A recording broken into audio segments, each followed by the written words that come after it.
Der findes faktisk ikke så forfærdeligt meget. Nogle af dem er forholdsvis kraftigt virkende, og nogle af dem virker ikke ret meget eller næsten ikke. Dem, der er kraftigst virkende, der er kun et enkelt præparat tilbage. Egentlig lægemidler, det deler man faktisk kun i 2 grupper. Den ene af dem, det er noget, der ligner speed eller amfetamin. Den virker lidt ligesom de der piller, man får, hvis man har ADHD. Hvis man spiser noget mindre og laver noget mere, så taber man sig. Det er ideen i det. Det er den ene slags. Den anden slags, det er en fedtbinder. Det er den anden gruppe. Så findes der så nogle andre ting, så kan man kalde det lægemidler eller hjælpemidler. Det kan være noget slankepulver for eksempel. Så som inde i lægemidler, der er der altså ikke ret meget, så det kan vi sådan set hurtigt overstå. Og den ene af dem, det er den der fedtbinder, den ser sådan her ud.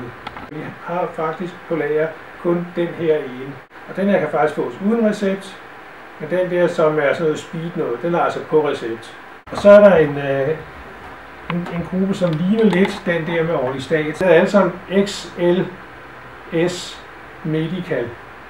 3 forskellige ting. Den ene, som ligner den der Orlistat, vi havde, det er en fedtbinder, som forhindrer fedtet i at blive optaget. Og den anden er en sukkerblokker. Og den tredje, det er en appetithæmmer. De er også temmelig dyre. Det er altså stadig så dyrt, så jeg vil, selvom jeg er apoteker og gerne vil sælge lægemidlerne, vil jeg sige, det er altså både bedre og billigere at bare lave nogle planer for noget kostændring og livsstilsændring og motion. Det vigtigste det er motivationen. Det næste er at lave en plan. Og det tredje det er så at bruge en eller anden form for hjælpemidler. Så lad os holde os til de 2, man kan få på recept. Den der hedder Regelon, for at tage den først. Det er den, der er flest bivirkninger. Fordi det er altså stærke stoffer. Bivirkninger, det er så ligesom med narkomaner. De andre her, den væsentligste bivirkning ved den her, det er, at det er en fedthæmmer.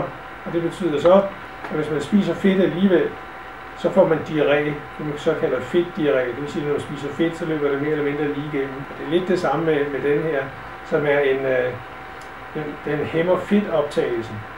Sådan så hvis man spiser den her og spiser fedt alligevel, så løber det lige igennem. Og andre bivirkninger, det er så, at så kommer man til at prutte noget mere. Motivationen, som vi sagde før.